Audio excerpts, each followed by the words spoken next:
Hello everyone, welcome back to your study education. Friends, आज का जो हमारा वीडियो है वह स्टेट क्लास 9 का इकोनॉमिक्स का चैप्टर 3 से संबंधित है। इससे पहले हम सब क्लास 9 का पॉलिटिकल साइंस, ज्योग्राफी, हिस्ट्री का कुछ चैप्टर कंप्लीट कर चुके हैं। अगर आप उसे देखना चाहते हैं तो डिस्क्रिप्शन बॉक्स में उसका लिंक दिया हुआ है, वहां से भी आप उसे देख सकते हैं। और हाँ, अगर आप लोगों को लगे कि मेरा वीडियो आप सबों के लिए हेल्पफुल है तो वीडियो को सब्सक्राइब करें, लाइक करें तथा शेयर करें तथा कमेंट करें। तो चलिए स्टार्ट करते हैं। बीटीबीसी के बुक से लिया गया थर्ड चैप्टर है गरीबी। जब मनुष्य अपने जीवन निर्वाह करने के लिए न्यूनतम आवश्यकता को भी पूरा नहीं कर पाता है तो उस व्यक्ति को एक खास संवर्ग में रखा जाता है और यह संवर्ग की पहचान ही उसकी गरीबी को दर्शाता है। और लोग यह कहता है कि वह व्यक्ति गरीब है क्योंकि वह अपनी न्यूनतम आवश्यकता को भी पूरा नहीं कर पाता है। हमारा जो बिहार राज्य है अन्य राज्यों की तुलना में काफी पिछड़ा राज्य है और यहाँ की जनसंख्या गांवों में बसती है और जिसकी आमदनी भी बहुत ही कम है और जिसके कारण वह अपनी न्यूनतम आवश्यकताओं को पूर्ति नहीं कर पाता है और गरीबी की मार उसको हमेशा सताती रहती है। तो चलिए सबसे फर्स्ट पॉइंट हम लोग देखते हैं कि गरीबी क्या है। तो गरीबी से अभिप्राय उस स्थिति का होना है जिसमें एक व्यक्ति अपने जीवन की न्यूनतम आवश्यक साधन खरीदने के लिए पर्याप्त आय का अर्जन नहीं कर पाता है। गरीब वह व्यक्ति होता है जो सबसे कम आवश्यक साधन है, यानी कि वह सिर्फ रोटी नमक से ही अपना, वो सब्जी के लिए भी उसके पास पैसे नहीं है, अपना जीवन निर्वाह वो रोटी नमक के साथ करता है, वैसे व्यक्ति को गरीबी के अंतर्गत रखा जाता है। तो यहाँ प्रश्न आपसे पूछा जा सकता है कि जिसमें एक व्यक्ति अपने लिए जीवन की न्यूनतम आवश्यक साधन खरीदने के लिए पर्याप्त आय का अर्जन नहीं कर पाता है वह क्या कहलाता है? तो ध्यान दीजिएगा कि वह गरीबी कहलाता है। नेक्स्ट है, भारत में मोटे तौर पर 26 करोड़ लोग गरीबी में जीते हैं। तो भारत में मोटे तौर पर कितने करोड़ लोग गरीबी में जीते हैं? तो 26 करोड़ लोग गरीबी में जीते हैं। राष्ट्रपिता महात्मा गांधी हमेशा इस बात पर जोर देते थे कि भारत सही अर्थों में तभी स्वतंत्र होगा जब यहाँ के सबसे गरीब व्यक्तियों की हालत में सुधार होगा। तो इस कोटेशन को ध्यान में रखिएगा। ये कोटेशन पूछा जा सकता है कि भारत सही अर्थों में तभी स्वतंत्र होगा जब यहाँ के सबसे गरीब व्यक्तियों की हालत में सुधार होगा। इस बात पर जोर किसने दिया था? तो राष्ट्रपिता महात्मा गांधी ने इस बात पर जोर दिया था। एक चीज और देखिएगा कि राष्ट्रपिता महात्मा गांधी को किसने कहा था? ये सब हिस्ट्री में पढ़ना है। तो सुभाष चंद्र बोस ने कहा था। फिर महात्मा गांधी को महात्मा किसने कहा था? तो रविंद्रनाथ टैगोर ने महात्मा कहा था। बस इतना याद रखना है कि राष्ट्रपिता सुभाष चंद्र बोस, महात्मा की उपाधि रविंद्रनाथ टैगोर ने गांधी जी को दिया था। अब नेक्स्ट हम लोग चलते हैं गरीबी के दुष्चक्र। इससे अभिप्राय ऐसी स्वचालित शक्ति है जिसमें कुछ ऐसे तत्व सम्मिलित होते हैं जो चक्रीय रूप में संबंधित होते हैं तथा जिसका परिणाम लगातार गरीबी तथा अल्प विकास होता है। तो गरीबी के जो दुष्चक्र होते हैं उसमें कुछ ऐसे तत्व सम्मिलित होते हैं जैसे में पूंजी की कमी होना, कम निवेश लगाना, बचत कम होना, नीची वास्तविक आय होना, ये सभी सम्मिलित होते हैं जो चक्रीय रूप से लगातार संबंधित होते हैं। आप लोग चक्रीय रूप को जानते होंगे। तो चक्रीय रूप से संबंधित होते हैं तथा जिसका परिणाम लगातार गरीबी तथा अल्प विकास से होता है। चक्रीय का जो परिणाम होता है वो लगातार गरीबी और अल्प विकास से होता है। इसी को गरीबी के दुष्चक्र के नाम से जाना जाता है। तो चलिए हम लोग इसको बुक में देखते हैं गरीबी के दुष्चक्र किस प्रकार का होता है। ये अल्प विकसित देश का गरीबी का दुष्चक्र बनाया गया है। दो दुष्चक्र है, क और ख। सबसे पहले हम लोग क पर समझते हैं। तो ये अल्प विकास देश है। जहाँ अल्प विकास देश होगा वहाँ उत्पादकता क्या होगा? नीचा होगा, निम्न उत्पादन होगा वहाँ पे। उसके बाद में जब निम्न उत्पादन होगा तो उसकी जो वास्तविक आय भी कम हो जाएगी। जब वास्तविक आय कम होगी तो वहाँ बचत भी कम होगा, वो कम सेविंग कर पाएगा। जब वो सेविंग कम करेगा तो किसी भी चीज़ में वो कम निवेश करेगा किसी भी वस्तु में जैसे खेती ही करता है तो उसमें वो कम निवेश करेगा, और जैसे ही वो कम निवेश करेगा तो वहाँ पे पूंजी की उसकी कमी हो जाएगी, जितना वो पूंजी लगाया है उसकी कमी हो जाएगी, और फिर वो अल्प विकास देश हो जाएगा। फिर ख में दिखाया गया है कि जिस प्रकार मात्र थोड़ा सा अंतर दिखाया गया कि यहाँ पे बचत कम हो रहा है और यहाँ पे मांग कम हो रहा है, बस अंतर इतना ही दिखाया गया है। फिर अल्प विकास देश में उत्पादकता क्या होगी, नीची होगी, फिर नीची उत्पादकता होगी तो वास्तविक आय कम होगी, वास्तविक आय कम होगी तो वहाँ मांग कम होगा, वहाँ लोग डिमांड वहाँ कम हो जाएगा। उसके बाद जैसे ही डिमांड कम होगा तो वहाँ पे लोग निवेश कम करेंगे, जैसे ही निवेश कम होगा पूंजी की कमी हो जाएगी, और पूंजी की जैसे ही कमी हो जाएगी तो फिर अल्प विकसित देश ज्यों का त्यों ही रह जाएगा। गरीबी का जो दुष्चक्र है धीरे धीरे धीरे धीरे और भी नीची स्तर तक होता जा रहा है। तो इस गरीबी के दुष्चक्र को जो नर्स अर्थशास्त्री थे, इसी गरीबी के दृश्य की व्याख्या गरीबी के दुष्चक्र के रूप में किया है। तो ये रेगनर नर्स का कहना है। तो चलिए अब हम लोग नोट्स की तरफ। नेक्स्ट है, एक प्रसिद्ध अर्थशास्त्री नर्स गरीबी के दृश्य की व्याख्या गरीबी के दुष्चक्र के रूप में करते हैं। तो यहाँ प्रश्न पूछा जा सकता है कि कौन से अर्थशास्त्री गरीबी के दृश्य की व्याख्या गरीबी के दुष्चक्र के रूप में करते हैं। तो प्रसिद्ध अर्थशास्त्री नर्स अर्थशास्त्री का नाम आप लोग ध्यान में रखिएगा। नेक्स्ट है, नर्स का कहना है कि गरीबी का दुष्चक्र बताता है कि चक्रीय रूप से जुड़ी शक्तियाँ एक दूसरे के साथ इस प्रकार क्रिया तथा प्रतिक्रिया करती है कि गरीब देश सदैव गरीब की अवस्था में ही रहता है। तो देखिए नर्स क्या कहते हैं कि जो भी गरीबी का दुष्चक्र होता है वो चक्रीय रूप में एक दूसरे से जुड़ा हुआ है। जैसे में अल्प विकास देश में एक नीची उत्पादकता होगी, जब नीची उत्पादकता के साथ निम्न वास्तविक आय होगा, फिर कम मांग होगा, कम निवेश होगा, फिर पूंजी की कमी होगी। मतलब वो इस प्रकार क्रिया प्रतिक्रिया करती हैं, सदैव इस प्रकार जुड़े हुए हैं कि गरीब देश जो है हमेशा गरीबी की अवस्था में ही रहता है, वो आगे नहीं बढ़ पाता है। अल्प विकसित जो देश है वो हमेशा अल्प विकसित देश ही रह जाता है। इसमें सुधार लाना होगा जिसके कारण हमारा अल्प विकसित देश जो है विकासशील देश में परिणत होगा। नेक्स्ट है गरीबी का विश्लेषण। फर्स्ट है सामाजिक अपवर्जन और असुरक्षा। गरीबी के अनेक पहलू हैं, लेकिन जो हमारे वैज्ञानिक हैं उन्होंने सूचकों के माध्यम से गरीबी को देखते हैं। व्यक्ति का इनकम कितना है, वो उपभोग कितना करता है, उस स्तर पर वो गरीबी को निर्धारित करते हैं। लेकिन गरीबी का जो कारण है वो निरक्षरता का कारण है। लेकिन अब जो है गरीबी को निरक्षरता स्तर, कुपोषण के कारण, रोग प्रतिरोधी क्षमता की कमी, स्वास्थ्य सेवाओं की कमी, रोजगार के अवसर की कमी, ये सभी के माध्यम से गरीबी को देखा जाता है।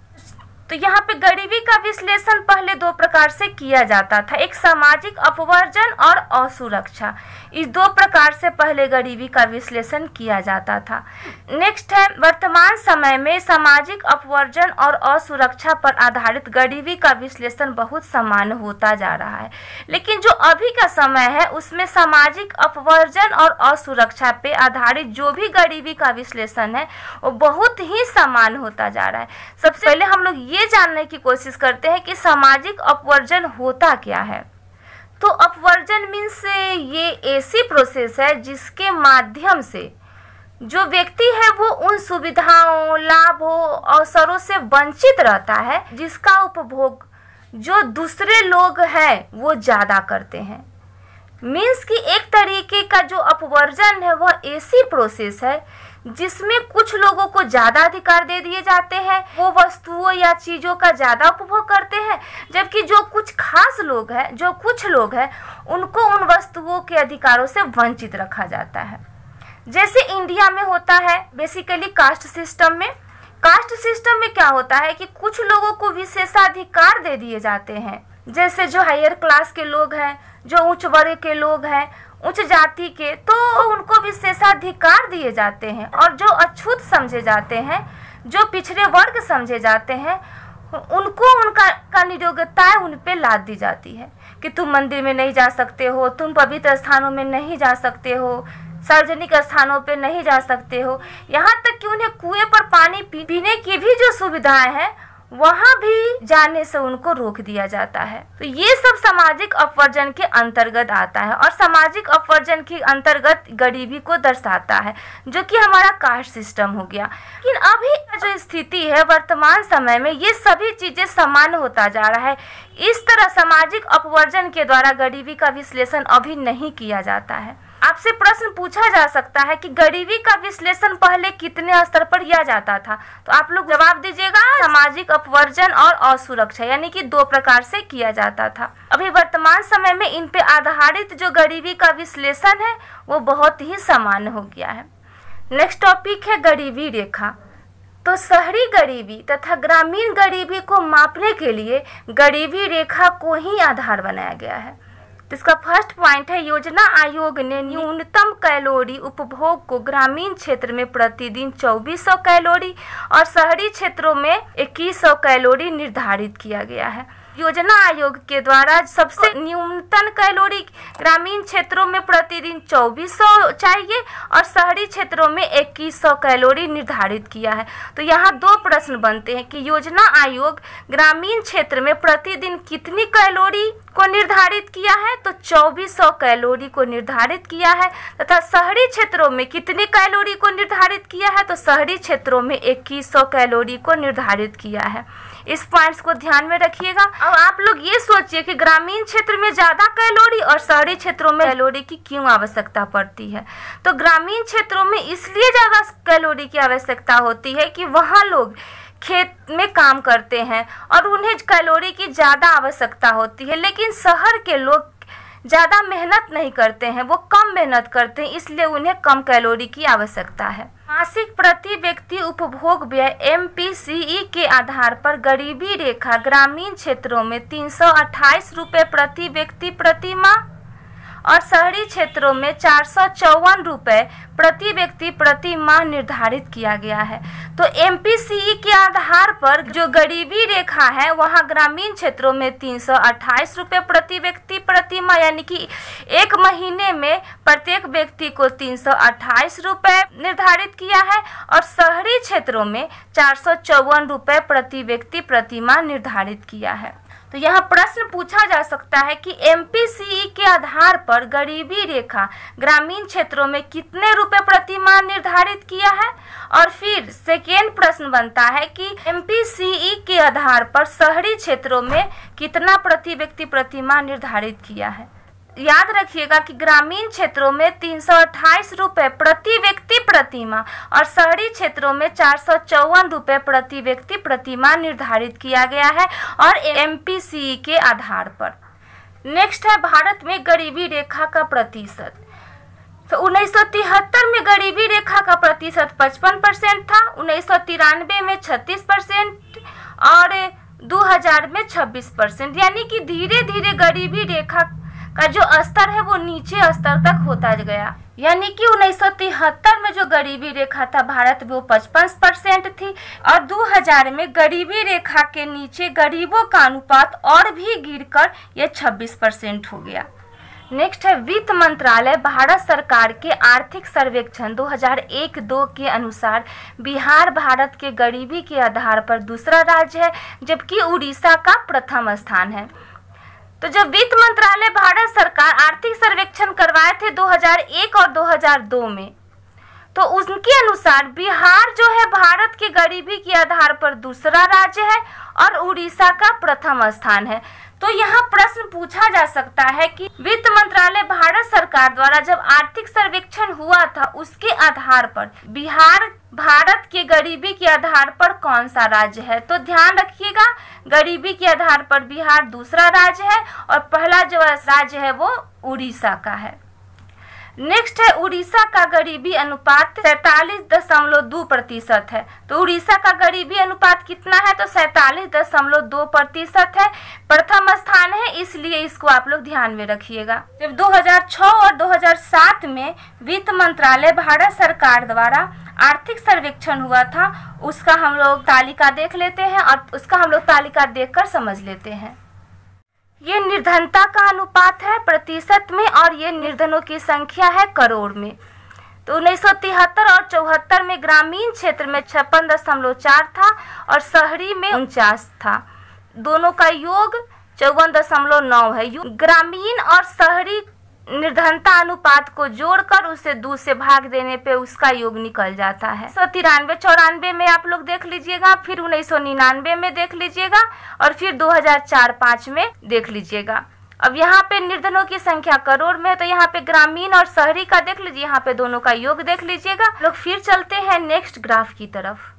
ये भारत के राज्यों का निर्धनता अनुपात है। सबसे पहला स्थान पे उड़ीसा है जो 47.2% है और सबसे लास्ट जो है वो जम्मू कश्मीर का है जो 3.5% है। और सेकेंड स्थान यहाँ पे बिहार का है जो 42.6% है और थर्ड नंबर में यहाँ पे मध्य प्रदेश है और फोर्थ नंबर में असम है। ये जो है 2001-02 के वित्त मंत्रालय भारत सरकार द्वारा जो आर्थिक सर्वेक्षण हुआ था उसके आधार पर ये है। आपसे पूछा जा सकता है कि 2001-02 में वित्त मंत्रालय भारत सरकार द्वारा जो आर्थिक सर्वेक्षण हुआ था उसके आधार पर भारत में उड़ीसा का स्थान कौन सा है, तो पहला है। तो इधर से आप लोग 5 याद कर लीजिएगा और इधर से आप लोग 5 याद कर लीजिएगा और एक आप लोग याद कर लीजिएगा उत्तर प्रदेश को, क्योंकि उत्तर प्रदेश बिहार के नज़दीक में है, तो आप लोग उत्तर प्रदेश को ध्यान में रखिएगा। और ये जो बीच का उतना इम्पोर्टेंट नहीं है, तो बस आप लोग इतना ही इसमें ध्यान रखिएगा। अब हम लोग नेक्स्ट चलते हैं अपने नोट्स की तरफ। भारत में गरीबी के कारण, तो भारत में गरीबी के क्या क्या कारण है, यहाँ पे 10 कारण दिए हुए हैं। इस 10 कारण को आप लोग बस ध्यान में रखिएगा, हो सकता है एग्जाम में इससे कुछ प्रश्न आपसे पूछे जाएं। तो फर्स्ट है जनसंख्या में अत्यधिक वृद्धि। तो जनसंख्या में अत्यधिक वृद्धि भी भारत में गरीबी का बहुत ही मुख्य कारण है। सेकेंड है कृषि का पिछड़ापन। आप लोग जानते हैं कि हमारा भारत एक कृषि प्रधान देश और यहाँ की लगभग 64% जनसंख्या जो है वो कृषि पर निर्भर करती है, जिसके कारण उनको उत्तम खाद, बेहतर किस्म के बीज, सिंचाई की सुविधा नहीं मिल पाती है और जिसके कारण वो पिछड़ी अवस्था में रहते हैं और उन्हें सही तरीके से उनका उत्पादन नहीं हो पाता है। तो कृषि का पिछड़ापन भी भारत में गरीबी का मुख्य कारण है।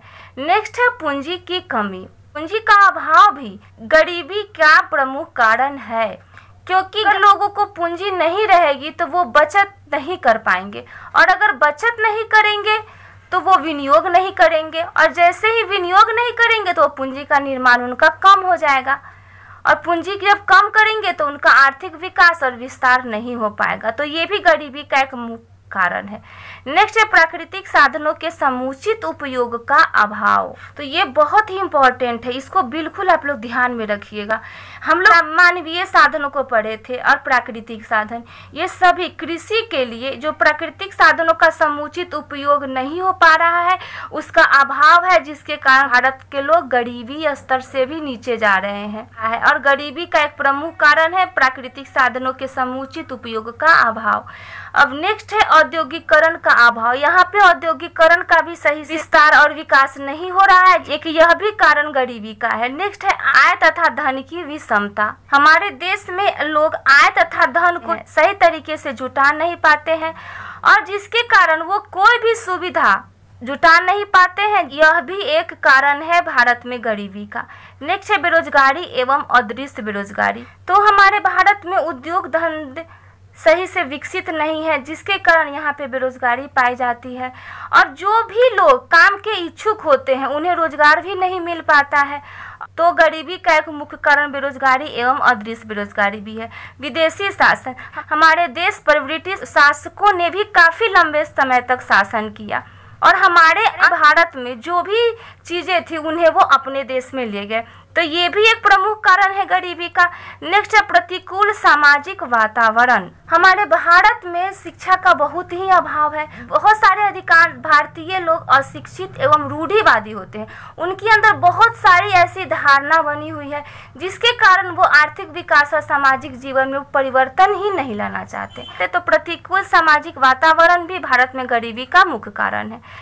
उसके बाद में नेक्स्ट है यातायात के साधनों की कमी। यह हमारे भारत में यातायात के साधनों की भी कमी है, जिसके कारण आर्थिक विकास बहुत ही मंद गति से चल रहा है, तो ये भी गरीबी का एक प्रमुख कारण है। अब नेक्स्ट है गरीबी उन्मूलन के उपाय। तो गरीबी उन्मूलन के क्या क्या उपाय किए गए हैं उसे यहाँ दिया गया। हम लोगों ने गरीबी के कारण में देखा था कि प्राकृतिक साधनों का समुचित उपयोग का अभाव। तो बस ये दो पॉइंट जो है सेम है। यहाँ पे देखिए आप लोग, यहाँ पे प्राकृतिक साधनों के समुचित उपयोग का अभाव, और ठीक यहाँ पे उपाय में क्या है कि प्राकृतिक साधनों का समुचित उपयोग, यानी कि अगर हम प्राकृतिक साधनों का सही तरीके से उपयोग करेंगे तो भारत से गरीबी को दूर किया जा सकता है। नेक्स्ट है जनसंख्या पर नियंत्रण। जनसंख्या पे नियंत्रण भी करेंगे तो भारत से गरीबी को दूर किया जा सकता है। नेक्स्ट है कृषि उत्पादन में वृद्धि। अगर कृषि उत्पादन में बढ़ोतरी होगी जिससे आर्थिक विकास होगा, आर्थिक विकास होगा तो गरीबी यहाँ से कम होगी। नेक्स्ट है देश का औद्योगिकरण। जैसे ही देश में औद्योगिकरण की स्थापना होगी, जो कृषि पर डिपेंड है वो औद्योगिक क्षेत्र में लग जाएंगे और उन लोगों को रोजगार भी मिल जाएगा और उनके प्रति आय में भी वृद्धि होगी, जिससे गरीबी को दूर किया जा सकता है। पूंजी की व्यवस्था, क्योंकि कोई भी किसी भी क्षेत्र में कार्य करने के लिए पूंजी का होना बहुत ही जरूरी है। तो अगर भारत में पूंजी की व्यवस्था हो जाएगी और समुचित उपयोग हो जाएगा तो भारत से गरीबी को दूर किया जा सकता है। नेक्स्ट है यातायात के साधनों का विकास। देखिए बहुत सारे पॉइंट्स जो है गरीबी के कारण और गरीबी उन्मूलन के उपाय से मिलते हैं। वहाँ पे था कि यातायात के साधनों में कमी, यहाँ पे देखिए यातायात के साधनों में कमी, और यहाँ पे है यातायात के साधनों का विकास। तो यहाँ पे अगर कमी हो जाएगी तो गरीबी का कारण हो जाएगा, और अगर उसका विकास होगा यातायात का तो भारत से गरीबी को हटाया जा सकता है। नेक्स्ट है आय तथा धन का समान वितरण। तो आय तथा धन का समान वितरण होना चाहिए। जैसे में धनी लोग हैं उस पे लोग टैक्स लगाने की जरूरत है, उनकी आय पर सीमा निर्धारण होना चाहिए, जिसके कारण आय में वृद्धि होगी और गरीबी दूर करने के अवसर मिलेंगे। नेक्स्ट है लघु एवं कुटीर उद्योगों का विकास। देश में मौजूद जो भी लघु एवं कुटीर उद्योग है उनको बढ़ावा देना चाहिए और जिससे गरीबी को कम करने में मदद मिलेगा। और नेक्स्ट है निवेश में वृद्धि। तो कुछ राज्यों जैसे बिहार हो गया, उड़ीसा हो गया, मध्य प्रदेश हो गया, ये सभी पिछड़े राज्य हैं और इन राज्यों में गरीब लोग की संख्या बहुत ही अधिक है।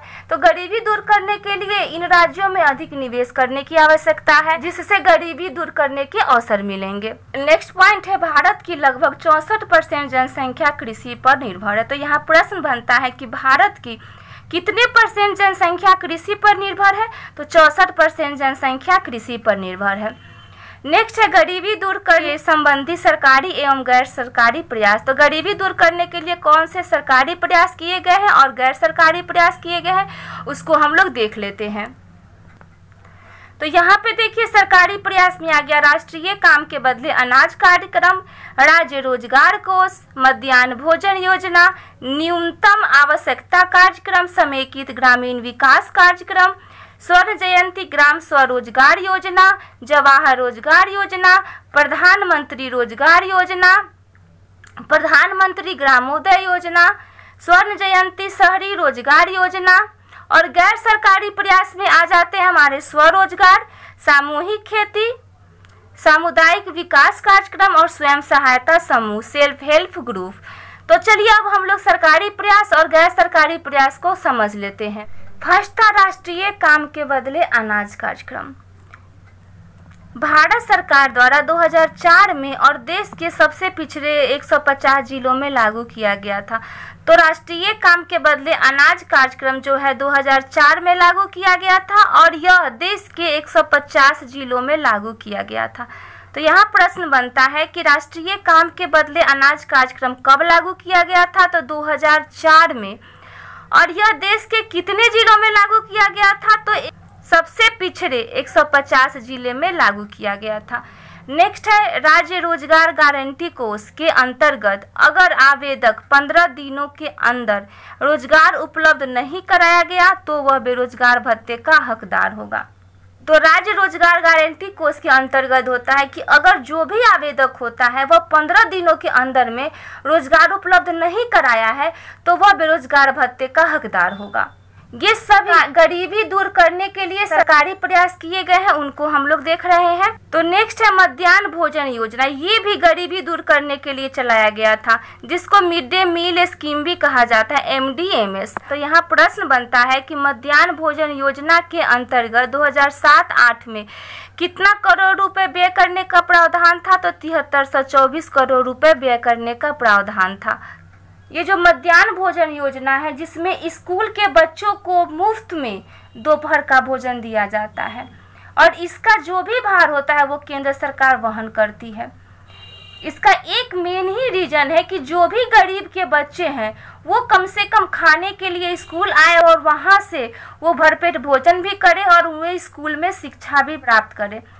और इसमें केवल प्राथमिक शिक्षा प्राप्त कर रहे बच्चों को ही सम्मिलित किया जाता है। नेक्स्ट है न्यूनतम आवश्यकता कार्यक्रम। तो न्यूनतम आवश्यकता कार्यक्रम को 5वीं पंचवर्षीय योजना सन 1974 से 79 में गरीबी निवारण हेतु लागू किया गया। तो यहाँ प्रश्न बनता है कि न्यूनतम आवश्यकता कार्यक्रम कब लागू किया गया? तो 1974-79 में लागू किया गया है। अब नेक्स्ट न्यूनतम आवश्यकता कार्यक्रम का प्रमुख उद्देश्य। तो न्यूनतम आवश्यकता कार्यक्रम का प्रमुख उद्देश्य क्या था?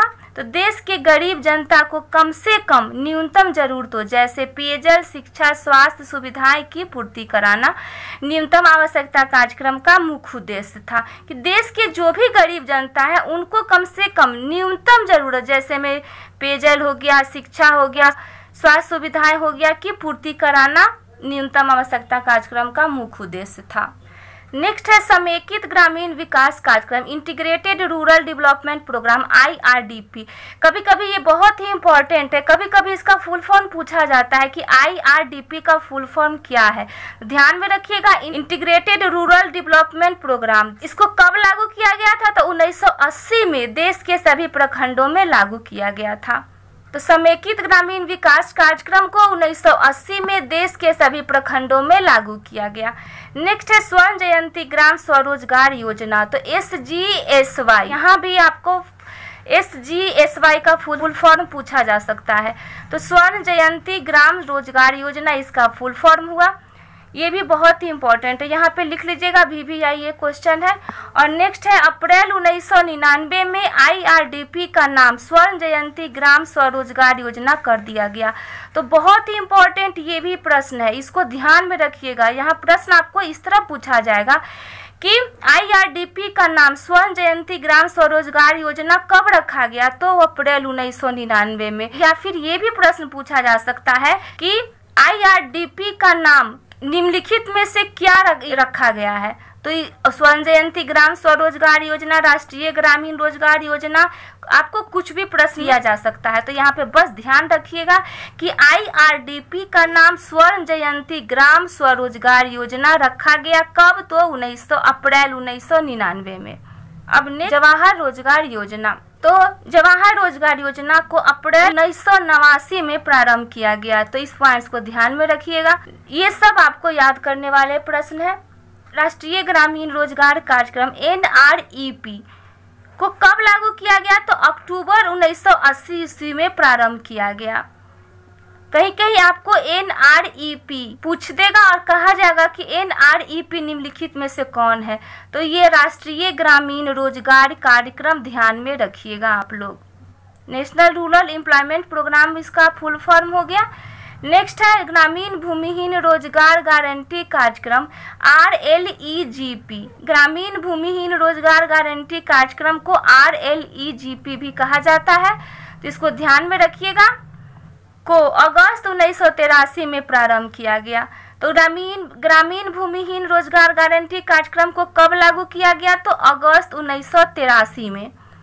इसके माध्यम से भूमिहीन परिवार के कम से कम एक सदस्य को वर्ष में 100 दिन का रोजगार मुहैया कराना है। प्रश्न आपसे पूछा जा सकता है कि कौन से कार्यक्रम के अंतर्गत भूमिहीन परिवार के कम से कम एक सदस्य को वर्ष में 100 दिन का रोजगार मुहैया कराना है? तो ध्यान में रखिएगा, ग्रामीण भूमिहीन रोजगार गारंटी कार्यक्रम, या ऑप्शन में RLEGP भी रहेगा, तो उससे भी आप लोग सही कीजिएगा।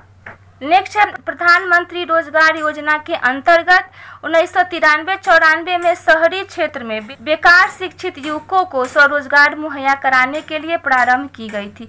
तो प्रधानमंत्री रोजगार योजना के अंतर्गत 1993-94 में जो शहरी क्षेत्र है, शहरी क्षेत्र के जो भी बेकार शिक्षित युवक है उसके लिए स्वरोजगार मुहैया कराने की व्यवस्था की गई थी। तो ये प्रश्न पूछा जा सकता है कि प्रधानमंत्री रोजगार योजना कब लागू की गई, तो 1993-94 में। और यहाँ एक और प्रश्न पूछा जा सकता है कि प्रधानमंत्री रोजगार योजना के अंतर्गत प्रारंभ करने की व्यवस्था की गई थी, तो शहरी क्षेत्र में जो भी बेकार शिक्षित युवक है उनको रोजगार मुहैया प्रदान करने की व्यवस्था की गई थी। और 1993-94 में शहरी क्षेत्र में और एक साल के बाद 1994-95 में ग्रामीण क्षेत्र में यह व्यवस्था की गई। नेक्स्ट है प्रधानमंत्री ग्रामोदय योजना PMGY का प्रारंभ 2000 से 2001 में ग्रामीण क्षेत्र के लोगों के जीवन में गुणवत्ता के सुधार के लिए किया गया। प्रधानमंत्री ग्रामोदय योजना का प्रारंभ कब हुआ, तो 2000 से 2001 में। तो किस क्षेत्र में लोगों के जीवन में गुणवत्ता सुधार के लिए किया गया, तो ग्रामीण क्षेत्र में। बस इतना आप लोग को ध्यान में रखना है कि यहाँ पर ग्रामीण की जगह अगर आपको शहरी दे दे तो आप लोग ध्यान में रखिएगा कि प्रधानमंत्री ग्रामोदय योजना जो है ग्रामीण क्षेत्र के लोगों के जीवन में गुणवत्ता के सुधार के लिए किया गया। नेक्स्ट है स्वर्ण जयंती शहरी रोजगार योजना SJSRY कार्यक्रम को दिसंबर 1997 ईस्वी में प्रारंभ किया गया। तो स्वर्ण जयंती शहरी रोजगार योजना को कब प्रारंभ किया गया, तो दिसंबर 1997 में प्रारंभ किया गया। और 2004-05 में इस योजना के लिए 1 करोड़ रुपए का प्रावधान किया गया था। तो यहाँ प्रश्न पूछा जा सकता है कि 2004-05 में स्वर्ण जयंती शहरी रोजगार योजना के अंतर्गत कितने करोड़ रुपए का प्रावधान किया गया था, तो 103 करोड़ रुपए का प्रावधान किया गया था 2004-05 में। बस इतना ही आप लोगों को ध्यान में रखना है। उसके बाद में नेक्स्ट है दुनिया के गरीब देशों के समूह को तीसरी दुनिया कहा जाता है। तो यहाँ प्रश्न पूछा जा सकता है कि दुनिया के गरीब देशों के समूह को क्या कहा जाता है, तो तीसरी दुनिया कहा जाता है। नेक्स्ट है शहरी गरीबी तथा ग्रामीण गरीबी को मापने के लिए गरीबी रेखा को आधार बनाया गया है। तो शहरी गरीबी तथा ग्रामीण गरीबी को मापने के लिए किसको आधार बनाया गया है, तो गरीबी रेखा को आधार बनाया गया है। उसके बाद में नेक्स्ट है बिहार की जनसंख्या का 40% भाग गरीबी रेखा के नीचे रहती है। तो यहाँ प्रश्न पूछा जा सकता है कि बिहार की जनसंख्या का कितना % भाग गरीबी रेखा के नीचे है, तो 40% भाग गरीबी रेखा के नीचे है। उसके बाद में नेक्स्ट है बिहार के 80% घरों के मालिक अशिक्षित है। तो यहाँ प्रश्न पूछा जा सकता है कि बिहार के कितने घरों के मालिक अशिक्षित है, तो 80% घरों के मालिक अशिक्षित है। उसके बाद गरीबी दूर करने के लिए जो गैर सरकारी प्रयास किया गया था उसको भी हम लोग देखकर समझ लेते हैं। तो गैर सरकारी प्रयास के अंतर्गत हम लोग देखे थे स्वरोजगार, सामूहिक खेती, सामुदायिक विकास कार्यक्रम और स्वयं सहायता समूह। इन 4 चीजों को हम लोग देखे थे। आप लोगों को प्रश्न पूछा जा सकता है कि गैर सरकारी प्रयास निम्नलिखित में से है, इसमें से एक गैर सरकारी प्रयास दिए जाएंगे और 3 जो है सरकारी प्रयास के नाम दे दिए जाएंगे। तो बस आप लोग ध्यान में रखिएगा इन चारों के नाम। सबसे फर्स्ट है स्वरोजगार। तो सरकारी प्रयास के अतिरिक्त जो गैर सरकारी प्रयास भी गरीबी को दूर करने के लिए गांव तथा शहर में काफी कारगर सिद्ध हुआ है। इसके लिए जो भी गरीब व्यक्ति है वो सरकारी स्तर पर प्रशिक्षण प्राप्त कर बैंक की सहायता से खुद रोजगार प्रारंभ करते हैं। इसके लिए जो व्यक्ति है स्वयं रोजगार को चुनता है और वो अपनी इच्छा से काम पर आय भी लगाता है और धीरे धीरे बैंक से कर्ज को चुकाता जाता है। तो बैंक के माध्यम से वो स्वयं रोजगार को प्राप्त कर लेता है। नेक्स्ट है सामूहिक खेती। तो सामूहिक खेती के द्वारा भी गरीबी को दूर किया जा रहा है, जो गैर सरकारी प्रयास किया जा रहा है। इस सामूहिक खेती में क्या होता है कि कृषि में जो भी छोटी छोटी कठिनाइयाँ होती है उसको आसानी से दूर करने के लिए सामूहिक प्रयास किया जाता है। भारतीय कृषि में कुछ विसंगतियां भी है, जैसे में खेतों का विखंडन होना, खेतों पर मेड़ों का होना, सिंचाई के साधन का अभाव, फसलों की सुरक्षा का अभाव, ये सभी चीज़ें कुछ विसंगतियों को दूर करने के लिए सामूहिक खेती का उद्गम हुआ। इसके फलस्वरूप जो भी गरीब किसान है, जो गरीब मजदूर हैं, खेती में लगाई जाने वाली जो भी पूंजी होती है, उसकी सुरक्षा की गारंटी सामूहिक खेती की ही देन है। यहाँ पर व्यक्ति स्वतंत्र रूप से कार्य करता है और लोग एक दूसरे के दुख व हानि आपस में बांटते हैं, जिसके कारण किसी खास पर हानि का बोझ नहीं पड़ता है और गरीब से गरीब भी अपने प्रयास से जीवन शैली में बदलाव लाते हैं। तो वो मिलजुल कर खेती का काम करते हैं, यानी कि वो सामूहिक खेती करते हैं। बस आपको इतना समझना है कि गैर सरकारी प्रयास में स्वरोजगार है, सामूहिक खेती है और सामुदायिक विकास कार्यक्रम। चलिए अब हम लोग इसको समझते हैं। इसके अंतर्गत क्या होता है कि जो भी लोग होते हैं एक साथ मिलकर काम करते हैं और उससे जो मजदूरी प्राप्त होती है, जो लाभ मिलता है, उससे बराबर बराबर अपने आपस में बांट लेते हैं, जिसके कारण यह नतीजा निकलता है कि जो भी प्रत्येक व्यक्ति है या गरीब लोग हैं, उनको काम करने का एक साथ मौका मिलता है और इस प्रयास से इस समूह में लगे सारे लोगों की गरीबी, आय बढ़ने के कारण दूर हो जाती है। नेक्स्ट है स्वयं सहायता समूह, सेल्फ हेल्प ग्रुप। तो इस कार्यक्रम के अंतर्गत ग्रामीण महिला एवं ग्रामीण पुरुष को गांवों के स्तर पर ही जो काम मिलता है उसे बिना प्रशिक्षण के ही करते हैं वो। इसके अंतर्गत जो भी महिला और पुरुष काम करना चाहते हैं उन्हें बैंक के द्वारा समूह में कर्ज देकर काम के लिए प्रोत्साहित किया जाता है।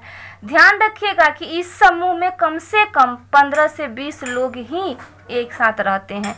यहाँ पर प्रश्न पूछा जा सकता है कि स्वयं सहायता समूह में कम से कम कितने लोग होते हैं, तो ध्यान में रखिएगा एक समूह में कम से कम 15 से 20 लोग ही होते हैं और महिला तथा पुरुष का अलग अलग समूह बनाया जाता है और समूह में एक सचिव तथा एक अध्यक्ष होते हैं तथा समूह के सभी सदस्यों का बैंक में खाता होता है और कर्ज वापसी की जवाबदेही समूह के सभी सदस्यों को बराबरी का होता है और समूह में जो भी आमदनी होती है उसे आपस में बराबर बराबर बांट दिया जाता है और इस प्रकार स्वयं सहायता समूह के द्वारा भी गरीबी को दूर करने में काफ़ी हद तक सहायता भी मिली है।